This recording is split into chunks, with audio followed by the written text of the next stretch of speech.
sources telling your channel now that the government is planning to crack the whip when it comes to the issue of separatists, because the government is likely now to curb the finance module of these separatists. That's a significant story, remember, that we are getting to you. And the government all along has been believing, remember, that there is a lot of money that is being routed via the border essentially to these separatists. The reason why they continue essentially to foment a lot of trouble in the valley, and that is exactly where the government wants to strike. The government believes that this foreign fund really needs to be checked in. Aishwarya with us, getting us more details. And Aishwarya, this is obviously coming after we've seen that 40-minute long meeting between Prime Minister Modi and Rajnath Singh. Does this mean that there is a larger consensus as far as the government is concerned when it comes to the action against these separatists? Well, that's right. But we are being told by our sources that more than a dozen rather bank accounts have been found out to which money was being routed right when the stone pelters and the protests were on the high.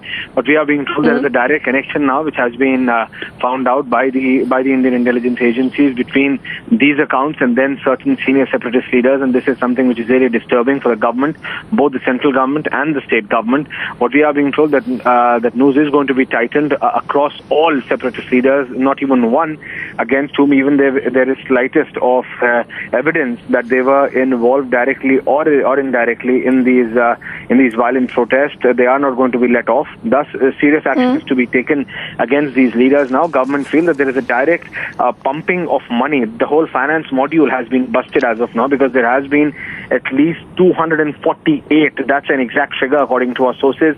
248 accounts which were opened just a week prior to the Burhan Wani incident, and then in a matter of fact of just 20 days, these accounts got more than 45 lakh of Indian rupees, and then these accounts have been deactivated ever after that. So very clearly, there seems to be a whole modus operandi has been found out by the Indian intelligence agencies, and the links are coming out to be directly with the separatist leaders, and this is something which is really alarming for the Indian agencies, and that's why now government of India seems to be indicating for serious actions to be taken against these leaders and against all of them who have been involved directly or indirectly with these violent protests in the valley, because at the end of the day, government feels that it is the people who have been misled, it's the people and the youth of Kashmir who have been taken for a ride, and this the government cannot allow, both the state government and the central government.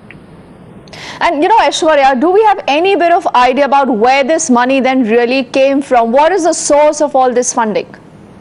Well, out of these 24 accounts, 13 accounts to be specific have been found out which have got money from overseas, and that is far more alarming. They have gotten money from certain bank accounts, from even certain tax havens, and then from Middle East. Thus, details of that are still not being revealed. These are just sources indicating to us.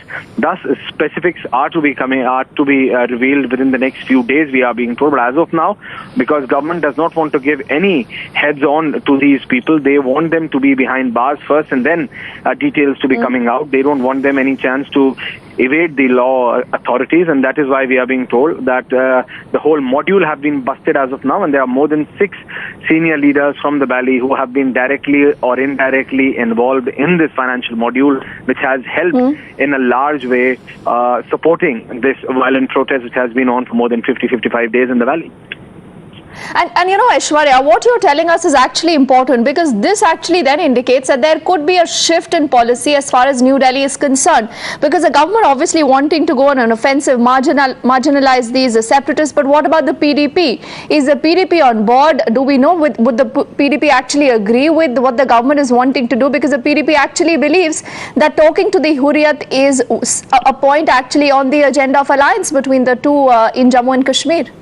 Well, that was right, but then that was prior to these kind of serious situation and the sensitive situation which has been on in the valley for a while now. Government feels that if PDP, because these are sources indicating, and a meeting has been called in regarding the same by the Home Minister at 5:30 at his residence, and senior leaders, including that of the BJP National President, Finance Minister, and the MOS in the Prime Minister's office and the NSA are going to be present.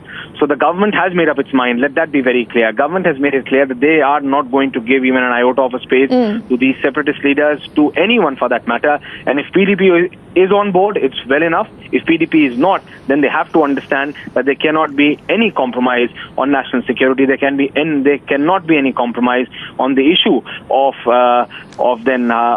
money being support of complete money backing to these separatists, who in turn are backing these violent protests. So there cannot be any space given to these kind of anti-national activities under any circumstance. Okay. So PDP would have to understand government has made up its mind, and the same has been already conveyed to the PDP, according to our sources as well.